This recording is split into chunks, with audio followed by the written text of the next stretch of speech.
Welcome back to the channel. Let me introduce you to USS Nevada, the third United States Navy ship to be named after the 36th state. It was the lead ship of the two Nevada-class battleships. Launched in 1914, Nevada was a leap forward in dreadnought technology. 4 of her new features would be included on almost every subsequent US battleship. These features made Nevada, alongside her sister ship Oklahoma, the first of the US Navy's standard type battleships, built to satisfy the requirements of a developing fleet doctrine. At the end of World War I, the Navy was soon to possess the most powerful collection of capital ships the world had ever seen. The battleships of the South Dakota class and the battlecruisers of the Lexington class were designed to secure naval supremacy for decades to come. The Washington Naval Treaty of 1922 disrupted those plans. The resulting treaty forbade the construction of any new battleships for a decade. Although the US possessed the most powerful fleet in the world, the eclectic collection of ship types had a range of weaknesses, which were amplified by the lack of a common doctrine. In the years immediately following the Washington Naval Conference of 1922, the United States Navy honed its skills on numerous fleet problems. The most important product of these efforts was the formal introduction of a common doctrine that allowed officers to operate as a cohesive unit. The Navy looked to the failure of the Royal Navy to defeat the German High Seas Fleet decisively at Jutland. It was believed that the Royal Navy's failure was due to 3 primary reasons: poor approach dispositions, inadequate coordination and communication amongst the formations, and the Royal Navy's inability to control the pace of battle. The US Navy's initial efforts to rectify this deficiency focused on maneuver and aggressive offensive action to control the course of battle. Fluid maneuver would ensure that the Navy's ships would operate as a cohesive unit in battle, and a determined offensive would keep the enemy off balance. This doctrine was based on controlling the pace of engagement through seizure of tactical initiative. It emphasized the coordination of all arms, and it stressed tactical flexibility. The standard type was built to fulfill the Navy's need for a series of ships that centered around this doctrine. The standard type battleships was a series of 12 battleships across 5 classes ordered for the Navy between 1911 and 1916. They were considered super dreadnoughts, with the ships of the final 2 classes incorporating many lessons from the Battle of Jutland. Each vessel was produced with a series of progressive innovations which helped contribute to the pre-war arms race and subsequent treaty. Characteristics of the standard type battleship included all-or-nothing armor scheme, all main guns on the center line in fore or aft turrets with no amidships guns, designed range of about 8,000 nautical miles, and a top speed of 21 knots or 39 kilometers an hour, with an aimed tactical turn radius of 700 yards. The standard type battleship homogenized common operational characteristics between the classes and allowed battleships of different classes to operate together as a tactical unit, which was in stark contrast to other navies of the time that possessed fast and slow battleships. These types could not operate together without limiting the capabilities of the fleet to that of the slowest vessel. To counter this, the battle line would often have to be split into separate fast and slow wings. Built to meet the requirements of the standard type, Nevada was the first US battleship to receive triple gun turrets, steam turbines, and ran on oil-fired boilers instead of coal. Nevada was given maximum armor over critical areas and none everywhere else. This became known as the all-or-nothing armor scheme and was later adopted by navies in their battleship classes. The ships of the Nevada class were 583 feet or 178 meters long. They had a beam of 95 feet or 29 meters and a draft of 27 feet or 8 meters at normal load. They were 28,400 long tons fully laden. The ships had a ram bow and a forecastle deck that extended half the length of the ship. As built, the ships had minimal superstructure, consisting of heavily armored conning tower directly aft of the forward main battery turrets. The 2 battleships of the Nevada class were virtually identical except in their propulsion. Nevada and her sister were fitted with different engines to compare the 2, effectively putting them head to head. Nevada was equipped with a pair of direct-drive Curtiss steam turbines with steam provided by 12 oil-fired Yarrow water tube boilers. Nevada was the first US capital ship to use reduction-geared turbines. Rated at 26,500 shaft horsepower, Nevada could reach 21 knots. The design endurance was about 8,000 nautical miles at 10 knots. Nevadas were equipped with a main battery of 10 14-inch 45 caliber Mark III guns mounted in 2 twin and 2 triple turrets. Trials with the triple turret revealed excessive dispersion caused by interference between the projectiles while in flight, so a system was adopted to fire each gun individually, separated by 1/10 of a second apiece. The ships underwent a series of changes over the courses of their career, particularly with regards to their secondary batteries, along with the addition of a tertiary anti-aircraft battery. During repairs for damage sustained in the Japanese attack on Pearl Harbor, Nevada was heavily reconstructed. Her tripod mainmast was removed along with a heavily armoured conning tower. In its place, a large bridge structure was installed. The previous secondary armaments were removed and replaced with 5-inch 38 Mark XII dual-purpose guns in 8 twin-gun mounts. 4 were mounted on either side of the vessel amidships. Her AA now consisted of 36 Bofors 40mm guns in 9 quadruple mounts and 38 Oerlikon 20mm autocannons in individual mounts. Unlike many other battleships rebuilt after the attack, Nevada did not receive a fire control radar, but she was fitted with Mark 37 directors for her new secondary battery. After returning to service in 1943, Nevada was primarily used to support amphibious operations. She took part in the Aleutian Islands campaign in April and May, before returning to the United States for further modifications in preparation for a role as a bombardment vessel in the Normandy landings. She steamed to Britain in April of 1944 to join the assault fleet, which conducted the landing on the 6th of June. Nevada remained off the beaches for the next 11 days to bombard German positions as Allied soldiers fought inland. The ship participated in the landing at Iwo Jima, joining other battleships for intensive bombardment of the island prior to invasion. Worn out after nearly 30 years of service, by late 1945 she was slated for disposal in nuclear weapons tests and allocated to the fleet of target ships to be used for Operations Crossroads. Nevada was struck by 2 nuclear weapons, an airdropped and an underwater detonation, both failing to sink the ship. She was later towed and sunk off Hawaii using conventional weapons.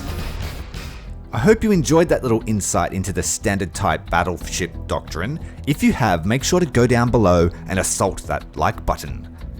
Now in War Thunder, USS Nevada has been added to the tech tree just before USS Arizona. Now, USS Nevada was built first, but we've got the 1944 refit, which in my view should be placed after Arizona.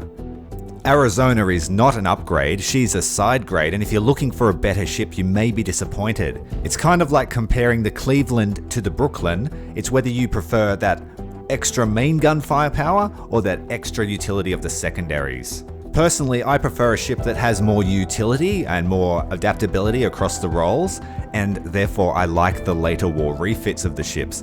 I love the look of the modern superstructure, and having those more modern secondary armaments makes you much more useful in self-defense. The ship has a 13.5-inch armor belt above the waterline, which extends 90% of the length of the ship, and it steps down in thickness as you go deeper in the water. Behind the main belt, it has what I would describe as a turtleback armor deck, and it has 2 decks which are 80 and 20 millimeters thick respectively. So at distance, this ship is very sturdy. The ship has 2,238 crew, but you will lose a lot of them if you keep repairing your damaged secondary, so you really do have to balance your survivability against your firepower. One extremely important thing that must be noted is you do not have an armored bridge. That has been removed in the later war refit to minimize top weight. You have a 40-second reload with an ace crew, so if you're not running expert crews on these ships, you're going to be in for a very bad time. 52-second reload. It cannot be understated that when you get to these level of ships, you must use expert crew just to make yourself competitive in both crew levels and leadership. The magazine is fairly well defended, and all of the shell rooms are quite compartmentalized. It should be noted that now if you take damage to your ammo elevators, your reload completely stops. So keep those barbettes protected. As you can see here, the reload speed is quite highly affected by crew skill.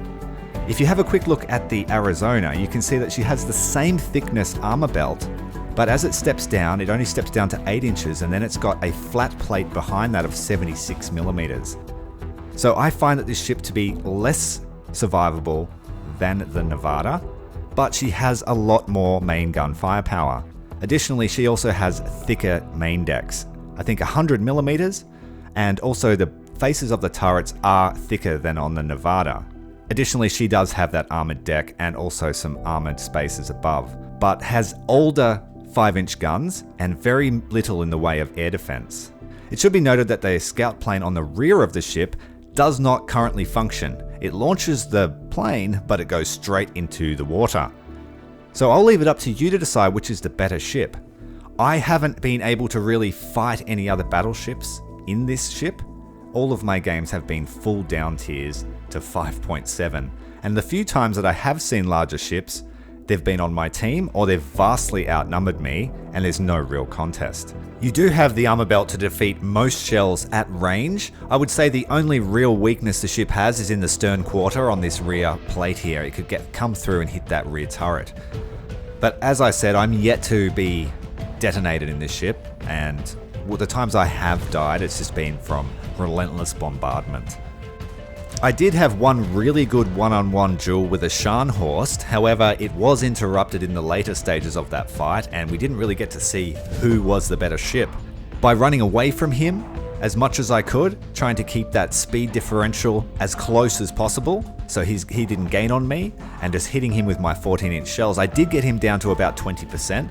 However, I then started taking hits from Mr. Kronstadt and his pack of Chapayev friends.